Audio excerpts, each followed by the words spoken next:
যে আমরা সবাই আমাদের ক্যামেরা গুলো বন্ধ রাখতে পারি, তাহলে সবচেয়ে ভালো হবে। তাহলে স্ক্রিনের মধ্যে আমাদের ডাটা চলে আসবে।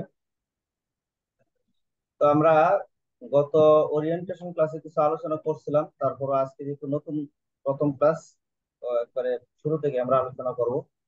আমরা যে পরিমাপ বলছিলাম, পরিমাপ কত প্রকার? 3 প্রকার পরিমাপ। আপনারা মাইক্রোফোনটা অন করেন না, করবেন না, বন্ধই রাখেন, কিন্তু আমি যেগুলো বলি এগুলো একটু মুখে মুখে বলবেন। এটা আপনারা একটু আয়ত্ত করার চেষ্টা করবেন। আর এর সাথে সাথে একটু বলার চেষ্টা করবেন, তাহলে আপনার কোনো ফায়দা হবে। পরিমাপ হচ্ছে 3 প্রকার। আমি মাইক্রোফোন বন্ধ করে দিয়েছি, আপনারা চালু করেন না।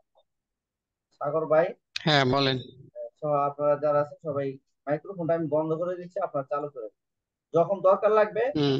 আমি প্রশ্ন আপনাদের থেকে নিব, অথবা আপনাদের কোনো দরকার লাগলে হাত তুলবেন, আমি অনুমোদন দেব, তখন আচ্ছা, আপনি ওকে। করবেন। তো বলতেছি পরিমাপ 3 প্রকার।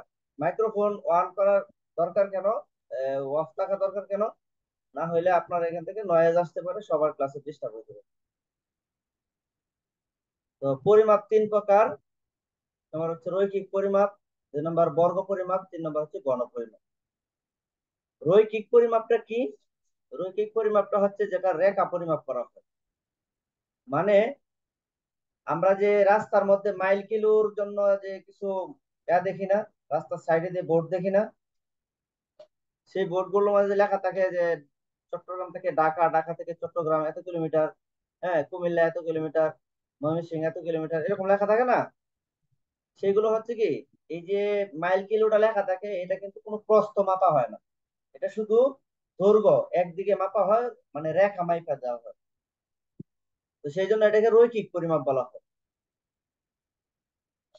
আর 2 নম্বর হচ্ছে বর্গ পরিমাপ। বর্গ পরিমাপটা কি? দৈর্ঘ্য প্রস্থ বা ভূমি কোণ উচ্চতা, হ্যাঁ, দিয়ে আমরা যে পরিমাপটা বের করি, অর্থাৎ আমরা যে মাপটা শিখবো আর কি, জমি জমা মাপামাপি করতে গেলে যে পরিমাপটা করতে হয়, সেটার নাম হচ্ছে কি বর্গ পরিমাপ বা স্কয়ার পরিমাপ। আমরা সচরাচর যেটা বলি আর কি বর্গটা, তো বাঙালি আসলে দেখা যায় আমরা কি টেকনিক্যাল চিনি, আহ, আবার মনে করেন টেকনিক্যাল ইনস্টিটিউট, এগুলো চিনি।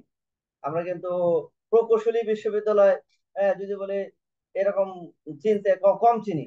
প্রকৌশলী মহাবিদ্যালয়, প্রকৌশলী বিদ্যালয়, এগুলো আমরা কম চিনি। আমরা বাঙালি হলেও আমরা ইংরেজি ভালো জানি, কিন্তু আমরা বাংলা অনেক ক্ষেত্রে অনেকগুলো বাংলা প্রচলন কম থাকার কারণে এগুলো আমরা অনেক সময় কম জানি। তো এই বর্গ ফুটটা, এটা হচ্ছে স্কয়ার ফুট। আমরা বলি না কত স্কয়ার ফুট, কত স্কয়ার ফুট, এই স্কয়ার ফুটটাকে বর্গ ফুট বলা হয়। তো বর্গ ফুটটা আমি আপনাদেরকে দেখাইছিলাম। বর্গ ফুট হচ্ছে আমাদের চারদিকে যদি কি হয়, এরকম 1 ফুট 1 ফুট 1 ফুট চারদিকে যদি হয়, তাহলে এটার নাম হচ্ছে 1 বর্গ ফুট। হ্যাঁ, এরকম মানে আমরা যে টাইলস আছে না, 1 কোটি টাইলস যেগুলা, যে পরিমাণ জায়গা নেয় সেটাকে বলা হয় 1 বর্গ ফুট। আচ্ছা যাক, বর্গ ফিট সামনে হবে। তো এই দৈর্ঘ্য প্রস্থ বা ভূমি গুণ উচ্চতা দিয়ে জমির মাপামাপি, যেটা এটাকে বলা হয় বর্গ পরিমাপ বা স্কয়ার পরিমাপ। 3 নম্বর হচ্ছে গণ পরিমাপ। ঘন পরিমাপ মানে 3 দিকের পরিমাপ। 3 দিকের পরিমাপ বলতে গেলে দৈর্ঘ্য প্রস্থ উচ্চতা বা গভীরতা। যেমন আমরা একটা পুকুর খনন করলাম, সেটাকে মাপতে হবে, দৈর্ঘ্য প্রস্থটাও মাপতে হবে, জমির মাপটাও দিতে হবে, সাথে কতটুকু গভীর করলাম, আমাদের পুকুরটা কতটুকু গভীর হয়েছে সেই মাপটাও কিন্তু কি করতে হবে, নিতে হবে। এই দৈর্ঘ্য প্রস্থ সাথে গভীরতা বা উচ্চতা, অথবা আমরা কোথাও মাটি ভরাট করলাম, কোন একটা বিল্ডিং এ, কোন রাস্তায় মাটি ভরাট করলাম, সুরকি ভরাট করলাম, এই ধরনের যাবতীয় যা পাথর, এগুলো ভরাট করার পরে দৈর্ঘ্য প্রস্থ এবং কতটুকু উচ্চতায় ভরাট করলাম, সেই যে পরিমাপটা আছে 3 দিকের, সেটাকে বলা হয় আপনার গণপরিমাপ। এই গণপরিমাপটা ইট, আপনার দেওয়ালে একটা দেওয়াল করতেছেন, কয়টা ইট লাগবে সেখানেও গণপরিমাপ মাপা হয়, পরিমাপ দিয়ে বের করতে হয়। তারপরে কাঠ, কাঠের পরিমাপ দৈর্ঘ্য প্রস্থ, একটা কাঠ, একটা তক্তা বা পাল্লা যেটাই বলেন, সেটা কতটুকু মোটা, দৈর্ঘ্যটাও লাগবে, প্রস্থটাও লাগবে, মোটাটাও লাগবে, সেই যে পরিমাপটা আছে সেটাকে বলা হয় কি আপনার গণপরিমাপ। তারপরে মাটি কেনা বেচা হয় না, সেই ক্ষেত্রে মাটি বালু এগুলো কেনা বেচার ক্ষেত্রে আমরা গণপরিমাপটা ব্যবহার করি। তো ইনশাল্লাহ এগুলো আসবে আরো সামনে। তারপরে চিহ্ন পরিচিতি। আমি চিহ্ন পরিচিতি এগুলো কঠিন কিছু না, তারপরও যেহেতু আমরা একবারে শুরু থেকে এই করতেছি, আলোচনা করতেছি, এজন্য এখানে আলোচনা করতেছি। আমরা এখানে দেখেন লেখা আছে কোন সংখ্যার উপর যখন একটা র্যাপ চিহ্নের মতো চিহ্ন থাকবে, এরকম মনে করেন 7 লিখলাম, লিখে আমরা এরকম একটা চিহ্ন দিলাম, ঠিক আছে? এই যে চিহ্নটা ব্যবহার করলাম না, এই উপরে এরকম একটা র্যাপ সংখ্যার উপর যখন র্যাপ দেওয়া হয়, এরকম একটা র্যাপ চিহ্নের মতো থাকে, সেটাকে ফুটের চিহ্ন বলা হয়। ফুট ফুট আপনাকে বাংলায় আর লেখার প্রয়োজন নাই, এরকম একটা চিহ্ন দিয়ে দিলে কি বোঝা যাবে যে এটা ফুট। এরকম ভাবে 10-এর উপর থাকলে 10 ফুট, 50-এর উপর থাকলে 50 ফুট, এই আর কি। আপনারা বুঝতেছেন, একটা বললেই বুঝতেছেন। এরকম ভাবে অনেক সময় দেখা যায় কি ডবল এরকম চিহ্ন থাকে, এরকম দুইটা চিহ্ন দেওয়া থাকে। আপনারা দেখবেন সংখ্যার উপর অনেক সময় এরকম দুইটা চিহ্ন দেওয়া হয়। তো দুইটা চিহ্ন দিলে ইঞ্চি, এটাকে বলা হয় ইঞ্চি। আমরা যেহেতু ফুট ইঞ্চি এগুলোর মাপামাপি করব, জমি মাপতে গেলে কত ফিট কত ইঞ্চি এগুলো আমাদের লাগবে। তো সেক্ষেত্রে আমাদের ইঞ্চি লেখার দরকার নাই, এভাবে শুধু দুইটা চিহ্ন দিয়ে দেবো, এটার নাম হচ্ছে কি ইঞ্চি। ইঞ্চি মনে করেন 12 ইঞ্চিতে 1 ফিট, 13 ইঞ্চি। আর ইঞ্চি লেখা লাগবে না, মানে 1 ফুট 1 ইঞ্চি লেখলে আপনার 13 ইঞ্চি হয়ে যাবে। হ্যাঁ, তো এরকম মনে করেন যতর উপরে থাকবে, তারপর আমরা ইঞ্চি ব্যবহার করি 120 ইঞ্চি, 130 ইঞ্চি বলতে পারি, কোনো সমস্যা নেই। এরকম বলা হয় অনেক সময়। তো অনেক সময় দেখবেন আবার কি থাকে, এইরকম তিনটা চিহ্ন থাকে, তিনটা চিহ্ন থাকে। এই তিনটা চিহ্ন দিলে কি বলা হয়? তিনটা চিহ্ন হচ্ছে সুতা। তিনটা চিহ্ন কিসের মধ্যে ব্যবহার করা হয়? সুতার মধ্যে। সুতাটা কি আমি আপনাদেরকে একটু বলতেছি, বুঝাই। দেখেন, আমার এই স্কেলটা আপনারা দেখতেছেন?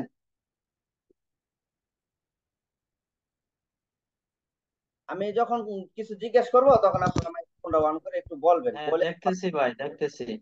এই যে হ্যাঁ নিচে দিয়ে, দেখতেছি। নিচে দিয়ে যে কোটাগুলি আছে না, এখান হ্যাঁ থেকে দেখতেছি। পর্যন্ত দেখবেন 8টা কোটা আছে, 8টা। এই যে হুম 8টা কোটা, দেখেন এই যে এ পর্যন্ত, এই যে আধা ইঞ্চি, আধা ইঞ্চির ভিতরে 4টা কোটা আছে, দেখছেন? এই যে 4টা হুম কোটা, হুম হুম এই 4টা, এগুলো হচ্ছে সুতার ঘর, সুতা। এরকম এক হুম ইঞ্চি হুম। যেখানে এই পর্যন্ত দেখেন 8টা কোটা আছে। 1 ইঞ্চি, এই যে 1 ইঞ্চি, হ্যাঁ, কি বলে আরো দূরে গেছে না, এই যে দেখেন আধা ইঞ্চি, আধা ইঞ্চি, 1 ইঞ্চির ভিতরে 8টা কোটা আছে, এগুলো হচ্ছে 800টাই 1 ইঞ্চি। হ্যাঁ 8টা কোঠা। তো এগুলো ব্যবহার করা হয়, রড আছে না, রডের ক্ষেত্রে ব্যবহার করা হয়, খাটের ক্ষেত্রেও কাঠ মাপামাপি করতে গেলে এই সুতার ব্যবহারটা লাগে। যদি আমরা দেখা যায় মনে করেন 200 এই 1 ইঞ্চি 1 সুতা এরকম বলি, তারপরে দেখা যায় এই 300 6 সুতা, 4 সুতা, মানে আধা ইঞ্চিকে 4 সুতা বলা হয়। তো এরকম মনে করেন কাঠটা যদি আমরা একটা দরজা জানালা ফিটিং করার জন্য যদি আমরা কি করি, যে বললাম যে সুতার তো কোনো ইয়া নাই, এলো না, আচ্ছা যাক 2 সুতা বাড়ায় দিই, হ্যাঁ 4 সুতা বাড়ায় দিই, তাহলে কিন্তু আপনার দরজাটা ফিটিং হবে না, জানালাটা ফিটিং হবে না। আবার যদি একটু কম দিয়ে দেন, সুতার মাপটাও এই জন্য কাঠের মধ্যে ব্যবহার করা হয়। তো এগুলো নিয়েও আরো সামনে সুতার এগুলো আসবে ইনশাল্লাহ। উম, আরেকটা হচ্ছে, আরেকটা পরিমাপ আছে, সেটার নাম হচ্ছে কি ডিগ্রি। তো এমনি আমরা কিন্তু ডিগ্রি অনেক, ডিগ্রি যেমন আমরা শুনি যে আজকে এত ডিগ্রি তাপমাত্রা, এত ডিগ্রি সেলসিয়াস তাপমাত্রা। আমরা যে ডিগ্রিটা শিখতেছি, সেই ডিগ্রিটা কিন্তু কি না, তাপমাত্রার ডিগ্রি না। আমরা যে ডিগ্রিটা শিখতেছি সেটা কি, আমরা যে ডিগ্রিটা শিখতেছি সেটা হচ্ছে মনে করেন এটা একটা গোলাকৃতির বৃত্ত। হ্যাঁ, যেই কোনো গোলাকৃতির বস্তু, যে কোনো, সেটা মনে করেন একটা সরিষার দানাও হইতে পারে, সেটা একটা ফুটবলও হইতে পারে, সেটা পুরা পৃথিবীটা হইতে পারে, মানে গোলাকৃতির পরিপূর্ণ বস্তুকে বলা হয় 360 ডিগ্রি। যেমন আমরা 100% বলি না, এই কোন গোলাকৃতির বস্তু বোঝাতে, মানে পরিপূর্ণ বোঝাইতে, সেটাকে বলা হয় 360 ডিগ্রি। সেটা পুরা পৃথিবীও হইতে পারে, আবার একটা সরিষার দানাও হইতে পারে, একটা ফুটবলও হইতে পারে, একটা আপেলও হইতে পারে, যেরকম। তো এখন মনে করেন এই 360 ডিগ্রির অর্ধেক কত? 180 ডিগ্রি। 180 ডিগ্রির অর্ধেক কত? 90 ডিগ্রি। এই যে দেখেন, এখানে যে এই এখানে একটা কোণা তৈরি হয়েছে, এখানে একটা কোণা তৈরি হয়েছে, এখানে একটা কোণা তৈরি হয়েছে, এখানে একটা কোণা তৈরি হয়েছে, হ্যাঁ। এই যে কোণাগুলো তৈরি হয়েছে না, এই কোণাগুলো এই কোণাগুলো হচ্ছে কি 90 ডিগ্রি। তো আমরা আসলে ডিগ্রিটা এই ক্ষেত্রে ব্যবহার করি আর কি। যে মনে করেন এরকম একটা আমার যে দেওয়াল, মনে করেন এটা দেওয়াল, এই ফ্লোর ফ্লোর থেকে এরকম একটা দেওয়াল উঠছে। এই যে এখানে কোণাটা তৈরি হয়েছে, এটা কতটুক বড় কতটুক ছোট এটা না, এখানে বাঁকাটা কোন সিস্টেম আছে, এখানে 90 ডিগ্রি সিস্টেমে আছে, 90 ডিগ্রি অ্যাঙ্গেলে এই বাঁকাটা আছে আর কি। তো এটা হচ্ছে কি, এই ক্ষেত্রে আমরা ডিগ্রিটা ব্যবহার করি আর কি। তো আশা করি ডিগ্রি কাকে বলে, আমরা কেন ব্যবহার করি সেটা বুঝতে পারছেন। তো ডিগ্রিটা লিখতে গেলে তো মনে করেন যেমন এরকম 360 ডিগ্রি, তো দেখবেন সংখ্যার উপরে কি দেওয়া থাকে, এইরকম বিন্দু দেওয়া থাকে অথবা গুল দেওয়া থাকে, গুল এরকম জিরো মতো এরকম গুল দেওয়া থাকে। তো এরকম দেওয়া থাকলে যত সংখ্যার উপরে দেওয়া থাকবে, যে 90 এর দেওয়া থাকে তাহলে 90 ডিগ্রি, 50-এর উপরে থাকলে 50 ডিগ্রি, মানে ডিগ্রি লিখতে এরকম কিন্তু ব্যবহার করা হয়। আশা করি আপনারা বুঝতে পারছেন। আর আমাদের ডিগ্রি সম্পর্কে আরো আমাদের ত্রিভুজ ইনশাল্লাহ আলোচনা হবে সামনে, তখন আরো ইয়া করবো। আরেকটা জিনিস, একটা মাসালা আছে, মনে করেন ডিগ্রির ক্ষেত্রে, এই যে এখানে 90 ডিগ্রি, এখানে 90 ডিগ্রি না, 90 ডিগ্রি অর্ধেক হচ্ছে 45 ডিগ্রি। এই যে মনে করেন এটা 45 ডিগ্রি। আমরা যে নামাজ পড়ি না, নামাজ পড়তে গেলে যেহেতু মাসালা এই এই ডিগ্রি সংক্রান্ত, এই জন্য আমি এখানে বলে দিচ্ছি আর কি। তো নামাজ পড়তে গেলে আমরা আমাদের কিন্তু কেবলার দিকে ফিরে নামাজ পড়তে হবে। তো এখন আমি যে সরাসরি পশ্চিম দিকে ফিরে নামাজ পড়তেছি, আমার একদম বরাবর যে কেবলা আছে, কাবা শরীফ আছে, সেটা কিন্তু আমরা নিশ্চিত বলতে পারবো না। একটু এদিকে হইতে পারে, একটু এদিকে হইতে পারে, তাই না? এরকম হইতে পারে। তো এখন আবার আমি যে নামাজ পড়তেছি, নামাজের সময় যদি আমার সিনাটা যদি কাবা থেকে একটু ঘুরে যায়, হ্যাঁ, সিনাটা যদি ঘুরে যায় তাহলে কিন্তু নামাজ বাতিল হয়ে যায়। তো এখন কতটুকু ঘুরে গেলে নামাজ বাতিল হবে? বলে 45 ডিগ্রি থেকে বেশি যদি ঘুরে তাহলে নামাজ বাতিল। যে এখানে 45 ডিগ্রি দেখালাম না,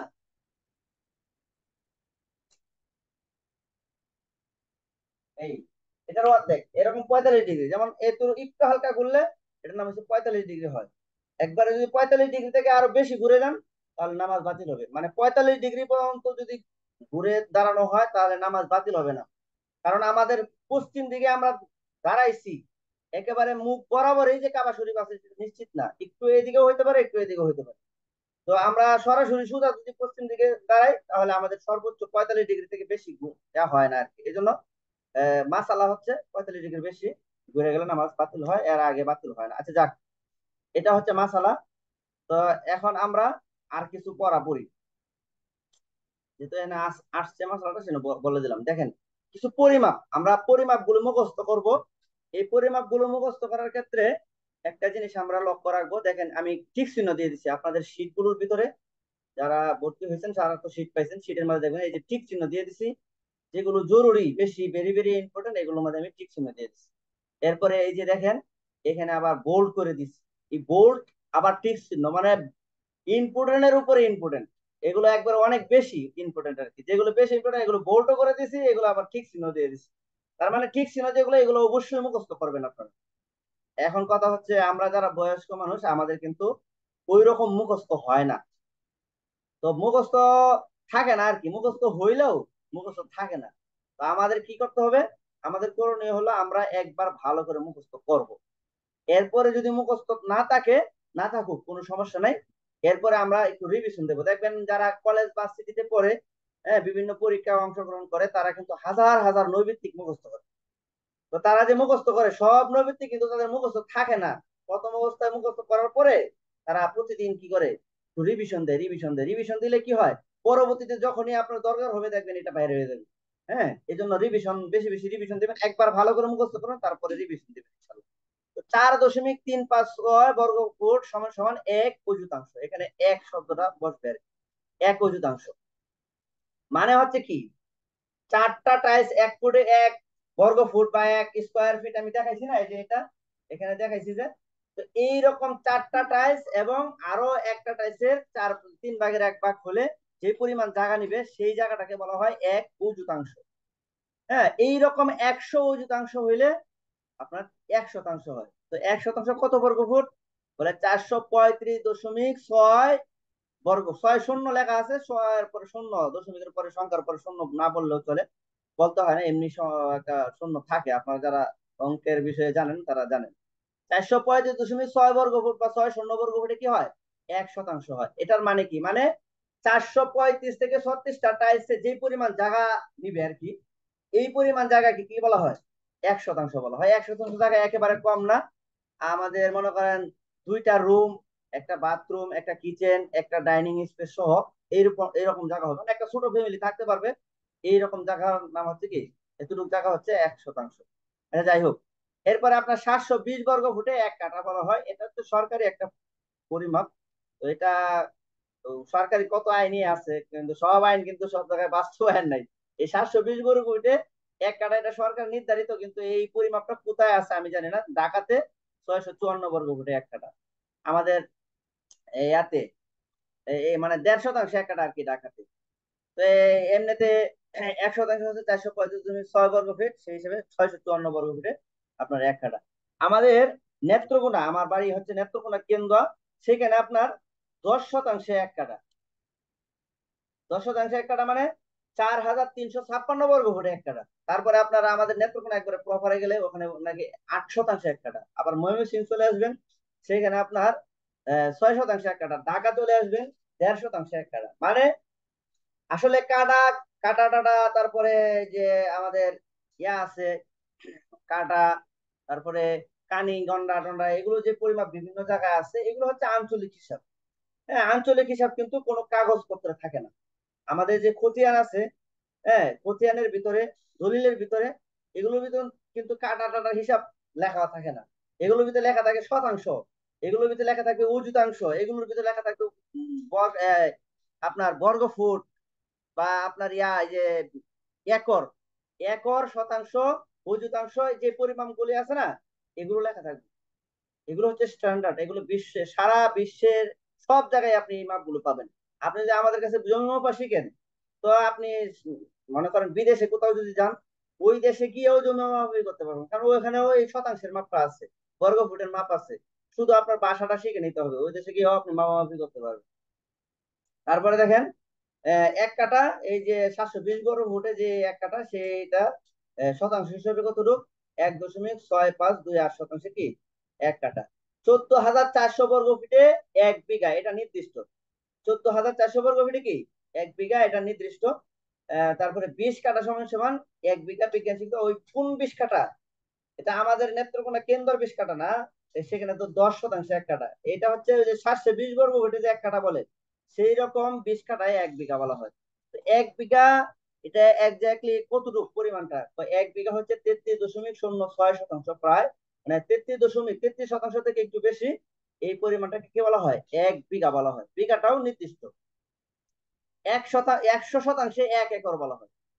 একটা জিনিস মাথায় রাখবেন, আমরা যেরকম টাকা, টাকার ক্ষেত্রে পয়সা ব্যবহার করি, যেমন আগে আমাদের কি ছিল?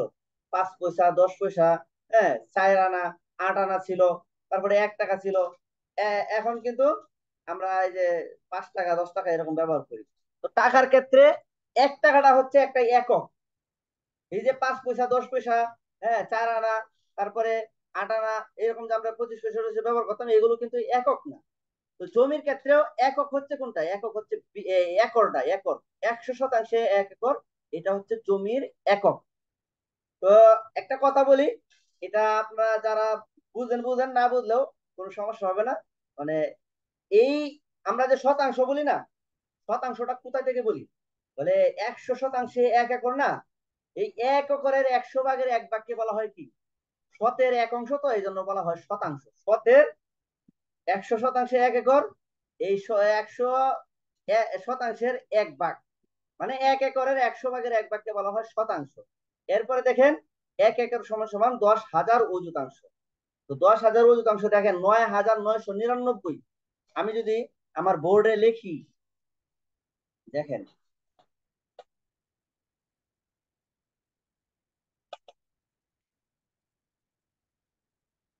9,999 লিখলাম। একক, দশক, শতক, হাজার। আমাদের কি অযুত হয়েছে? হয় নাই। আমি যদি 10,000 লিখি তাহলে অযুত হবে, মানে 10,000 হচ্ছে কি এক অযুত, 10,000 কি এক অযুত। এই যে আমরা অযুতাংশ বলি, অযুতাংশটা কি? মানে 1 একরের 10,000 ভাগের 1 ভাগকে বলা হয় এক অযুতাংশ। 1 একরের 10,000 ভাগের 1 অংশকে কি বলা হয়? এক অযুতাংশ। তো এটা যে আমি বললাম শতাংশ কাকে বলে, অযুতাংশ কাকে বলে, এটা যদি আপনারা বুঝেন, যারা বুঝছেন তো অল্পতেই বুঝে গেছেন। যারা বুঝেন নাই, মনে করেন যে না, আমার একটু বোঝা যাচ্ছে না, আপনার বোঝার দরকার নাই, আপনি শুধু মুখস্থ করবেন। হ্যাঁ, যে এক এই 1 অযুতাংশে কতটুকু পরিমাণ, আবার 100 অযুতাংশে 1 শতাংশ, এইগুলো মুখস্থ করেন। তারপরে মনে করেন এই যে শতাংশ, 1 শতাংশের পরিমাণটা বলেছি 435.60 বর্গ ফুট, এগুলো একদম ভালো করে মুখস্থ করতে হবে এখনই। আজকে আমি দ্বিতীয় আরেকটা ক্লাস করাবো আপনাদেরকে। আমাদের দ্বিতীয় ক্লাসটা হবে, এই ক্লাসটা শেষ করার পরে আমরা মাঝে একটা গ্যাপ দিব। কেন গ্যাপটা দিব? আমি এই যে পড়াইলাম, এগুলো আপনারা কি করবেন, একটু নিজেরা একটু আয়ত্ত করবেন। হ্যাঁ, এই সময়টা নষ্ট করবেন না। এই একটা ক্লাসের 20 মিনিট পরে আমরা আরেকটা লিঙ্ক দিব, তখন আরেকটা ক্লাস হবে।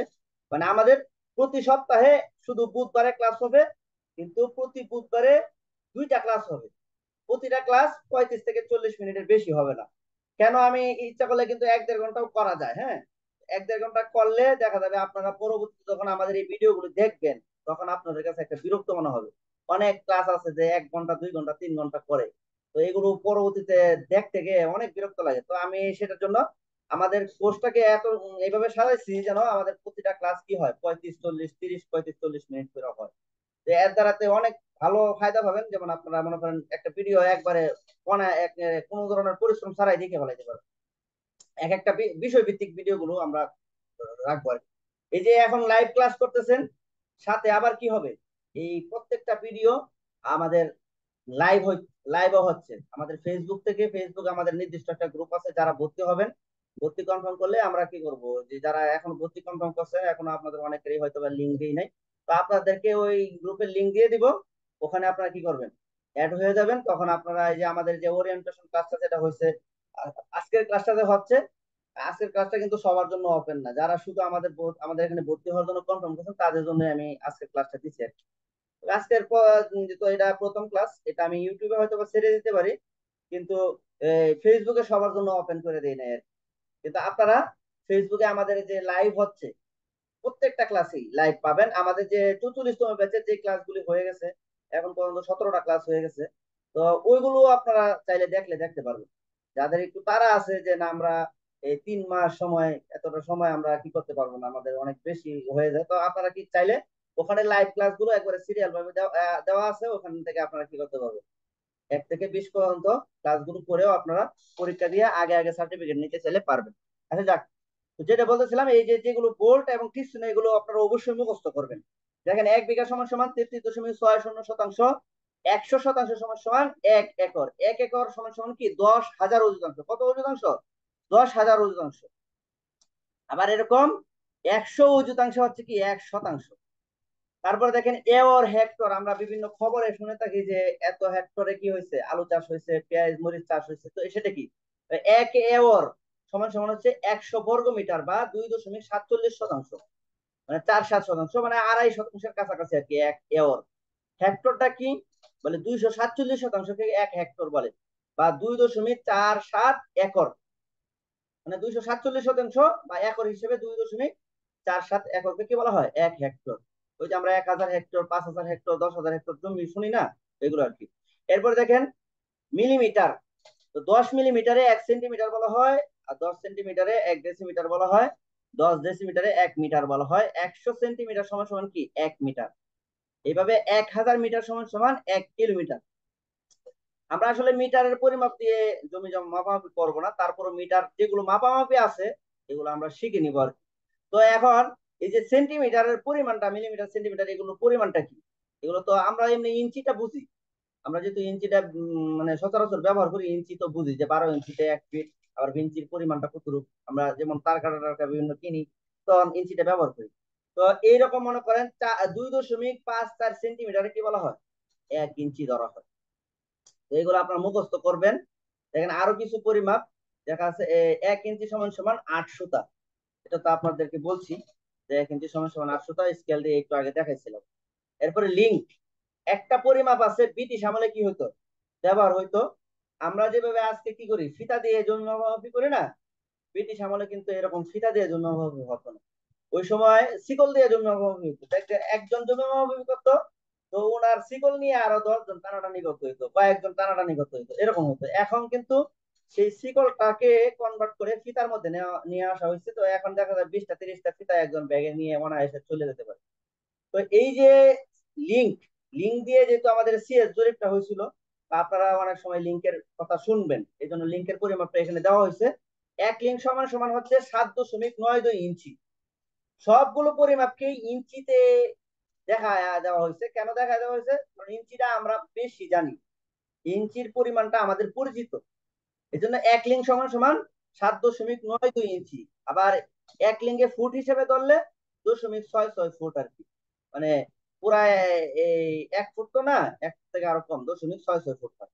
এক হাত, এক হাত আমরা এটা জানি যে 1.5 ফুটে কি এক হাত, অথবা 18 ইঞ্চিতে এক হাত, এগুলো তো আমরা জানি, আমরা সচরাচরই ব্যবহার করি। তারপরে এই যে এখানে লেখা আছে 1.5 ফুট, 1.50 বা 1.5 ফুটে কি আপনার কি বলা হয়, 1 ফুট বলা হয়। 2.27 লিঙ্ক, এই এক হাতে বলা হয় কি 2.27 লিঙ্ক, বা 1.5 ফুট বা 18 ইঞ্চি। গজ, গজের পরিমাণটাও আমরা জানি যে 2 হাতে 1 গজ, 2 হাতে 1 গজ হলে 3 ফুটে কি 1 গজ। তো এই হিসেবে 36 ইঞ্চিতে কি 1 গজ, মানে 1 গজ সমান সমান 36 ইঞ্চি। এগুলো আপনারা কি করবেন, যেগুলো বোল্ড করা, একটু ভালো করে মুখস্থ করবেন। আপনি জমি মাপামাপি করতে চাইলেন, এখন আপনি যদি কি ইঞ্চি, ফুট, মিটার, তারপরে যেমন শতাংশ, বিঘা, একর, হেক্টর, এগুলো যদি না জানেন, তো আপনি কিন্তু লজ্জিত হবেন। এই জন্য এগুলো মুখস্থ করতে হবে। আপনি যেহেতু একজন আমিন হইতে চাইতেছেন, একজন সার্ভেয়ার হইতেছেন, এগুলো আপনাকে বাধ্যতামূলক মুখস্থ করতে হবে। আর আপনাদের জন্য একটা সুসংবাদ আছে যে এইগুলোর উপর, এই যে শুধু এইটা 10 পৃষ্ঠার একটা শীট, এই শীটটার উপরে কি আছে আমাদের, আপনার কি আছে, একটা পরীক্ষা আমরা নিবো ইনশাল্লাহ। দেখবেন এটার উপর আমরা 100 মার্কের একটা পরীক্ষা নিব। তো আপনারা ভালো করে মুখস্থ করার চেষ্টা করবেন, আপনাদের চেষ্টা আপনারা করবেন। এরপরও আমরা মুখস্থ করার জন্য আমাদের আরো থিওরি আছে, আমরা সামনে আরো করবো ইনশাল্লাহ। তো দেখেন 1 গজ সমান সমান লিঙ্ক হিসেবে কত, 1 গজ সমান সমান 4.54 লিঙ্ক, 1 গজ সমান সমান 3 ফুট, 1 গজ সমান সমান 2 হাত, এগুলো আপনারা জানেন। 1 মিটার, মিটারের পরিমাণটা 1 মিটার কতটুকু বলা হয়, 1 মিটার তো 39.37 ইঞ্চিকে কি বলা হয়, 1 মিটার বলা হয়। আবার 1 মিটার সমান সমান আপনার 3.2808 ফুট, 1 মিটার সমান সমান 2.19 হাত। 1 মিটার সমান সমান গজ হিসেবে কত রূপ, 1.09 গজ। 1 মিটার সমান সমান আপনার 4.971 লিঙ্ক। 1 শতাংশ সমান সমান 1000 বর্গ লিঙ্ক। লিঙ্ক হিসেবে 1 শতাংশ কতটুকু, 1000 বর্গ লিঙ্ককে 1 শতাংশ বলা হতো আর কি, মানে এই যে পরিমাপ। এরপরে দেখেন 1 শতাংশ সমান সমান, আবার এখানে দিছি আমি কিন্তু উপরে, দেখেন শতাংশের পরিমাণটা দিছি, এগুলো একসাথে আবার আনছি। এগুলো খুবই গুরুত্বপূর্ণ, তো এই জন্য ডবল তাকরা করে দিছি আর কি। 1 শতাংশ সমান সমান 1000 বর্গ লিঙ্ক, 1 শতাংশ সমান সমান 435.6 বর্গ ফুট, 1 শতাংশ সমান সমান 193.6 বর্গ হাত, 1 শতাংশ সমান সমান 48.40 বর্গ গজ, 1 শতাংশ সমান সমান 40.47 বর্গ মিটার। এটা প্রায় 1 শতাংশ সমান সমান 100 শতাংশ। তো এই যে আজকের ক্লাসটা এর থেকে আর বাড়াবো না আপনাদের। আসলে আমাদের 1 সপ্তাহ পরে পরে একটা ক্লাস, একদিন ক্লাস হবে। এই জন্য একেবারে কম হইলে পড়া হয় না, কারণ 1 সপ্তাহ পরে পরে আসবে। এই জন্য আমি 2 পৃষ্ঠার মধ্যে দিলেও, দেখেন এখানে একটা, দুইটা, তিনটা, চারটা, পাঁচটা জিনিস মুখস্থ করবেন। তারপর 6, 7, তারপরে মনে করেন যেগুলো 8, 9, 10, 11, 12, 12 মানে 14, 15টা বিষয়, মানে নৈবিত্তিকের ছোট ছোট প্রশ্ন, এগুলো মুখস্থ করবেন। সবগুলি মুখস্থ যাদের হয় তো আলহামদুলিল্লাহ ভালো, চেষ্টা করবেন। যদি না হয় কমপক্ষে ঠিক চিহ্ন যেগুলো দেওয়া, এগুলো ভালো করে একটু মুখস্থ করার চেষ্টা করবেন। থাকুক আর না থাকুক, আপনার কাজ হলো চেষ্টা করবেন। এখন আমরা সবাই কি কর্মজীবী মানুষ, আমাদের কিন্তু সময় নাই, সবারই সময় নাই। একটা জিনিস মাথায় রাখবেন, সময় না থাকলেও আপনি যখন কোথাও যাইতেছেন, আপনার মোবাইলে আমরা যে পিডিএফ গুলো দিয়ে দিচ্ছি, আপনি পিডিএফটা বের করবেন, বের করে রাস্তা দিয়ে গাড়িতে আছেন, বাসে আছেন, অথবা বাসা থেকে মসজিদে যাইতেছেন, মোবাইলটা একটু বের করে, আপনার যদি একটা ফিকির থাকে যে আপনি এই কোর্সটাতে ভর্তি হয়েছেন, হ্যাঁ, যে সময়গুলো আমরা নষ্ট করি, এই সময়গুলোর ভিতরেই আমরা কি করতে পারবো, এগুলো আয়ত্ত করে ফেলাইতে পারবো, মুখস্থ করে ফেলাইতে পারবো ইনশাল্লাহ। যাকে এটা হচ্ছে কি গুরুত্ব দিতে হবে। প্রতিদিন আপনি কিছুটা সময় কি করবেন, 20 মিনিট আধা ঘন্টা সময়, একটা সময় নির্ধারণ করার চেষ্টা করবেন। যারা পারেন তো আলহামদুলিল্লাহ, না পারলে কমপক্ষে ওই যে আমি বললাম না, যে সময়গুলো আমাদের নষ্ট হয় বাসের মধ্যে, গাড়ির মধ্যে, হাইট হাইটে যাইতে, এই সময়গুলোর ভিতরে কি করবেন, আপনি যদি মসজিদের মধ্যে বসে আছেন, বসে গিয়েও মোবাইলটা বের করে একটু দেখলেন আর মনে মনে মুখস্থ করলেন, হ্যাঁ, এটাতে কিন্তু সব হবে।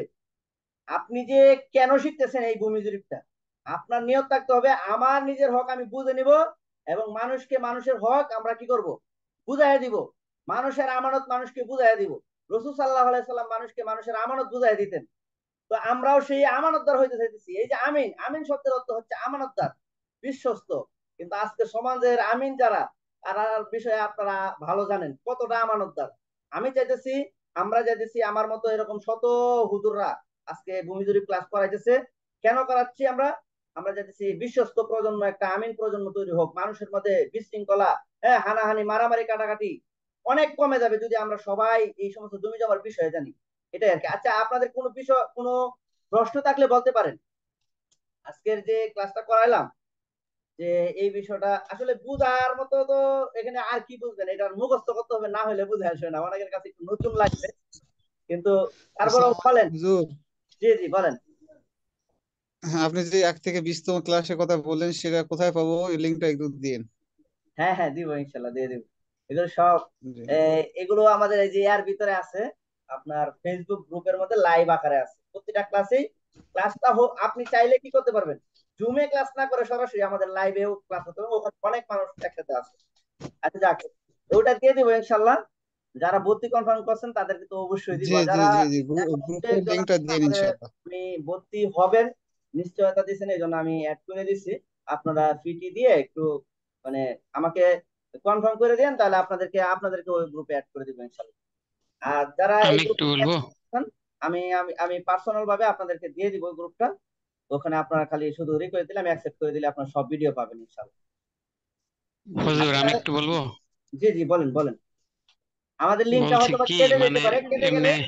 আমি একটু কথা বলে ফেলি। আ- আমাদের লিঙ্কটা হয়তো হ্যাঁ বা বলেন। কেটে যেতে পারে, হ্যাঁ, কেটে গেলে আজকের ক্লাসটা তো এমনি শেষই হয়ে গেছে। তো আমি আরো 20 মিনিট হুম। পরে আপনাদের লিঙ্ক দিব, তখন আপনারা আবার অ্যাড হবেন। তখন আমি মাপামাপি শিখাবো, আচ্ছা আচ্ছা। পরিমাপ শিখছি, এবার আচ্ছা আচ্ছা মাপামাপি ঠিক শিখাবো, আছে। তুমি কিভাবে মাপতে হয় সেটা শিখবো। হ্যাঁ বলেন, আপনার প্রশ্নটা বলেন। মানে বলতেছে কি মানে আপনার বোঝানোর স্টাইলটা খুব ভালো লাগতেছে। এখন আমাদের কাজটা হলো যে যে মানে আপনি পিডিএফ গুলো দিচ্ছেন, জি এগুলো হলো আমাদের প্রপারলি মুখস্থ করতে হবে একটু সময় নিয়ে। জি জি জি। ঠিক আছে, কারণ ভালো আমাদের লাগলো আপনার আমাদের কিছু কথাটা, কিছু আলহামদুলিল্লাহ। সবাই আমাদের এটাই বলে যে আমার বোঝানোর ধরনটা অনেক ভালো। আমাদের তো আপনারা হ্যাঁ যদি আমাদের ভালো কিছু বোঝেন কিছু এটাই আলহামদুলিল্লাহ।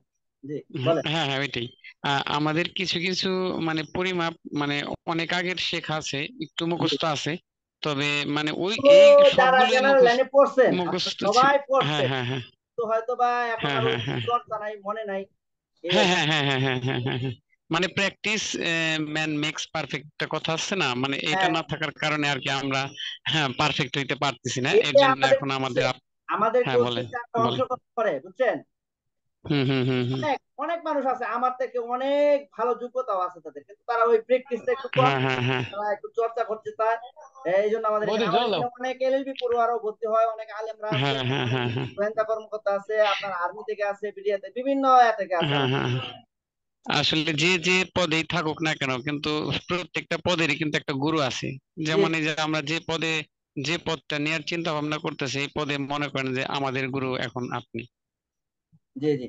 আচ্ছা তাহলে আজকের ক্লাসটা, এই ক্লাসটা প্রথম ক্লাসটা এখানে শেষ, আমি আরো 20 মিনিট পরে আপনাদের লিঙ্ক দিব। ওকে ওকে ওকে ওকে আসসালামু আলাইকুম। ঠিক আছে, তাহলে আসসালামু আলাইকুম রহমতুল্লাহ। আমি 20 মিনিট ওকে একটু অপেক্ষা করেন, আপনারা এগুলো আয়ত্ত করার চেষ্টা করেন। 20টা মিনিট দেওয়া হলো, এগুলো একটু পড়েন, যেগুলো হইলো। ঠিক আছে। আসসালামু আলাইকুম রহমতুল্লাহ। ওয়ালাইকুম সালাম। আসসালামু আলাইকুম। ওয়ালাইকুম আসসালাম।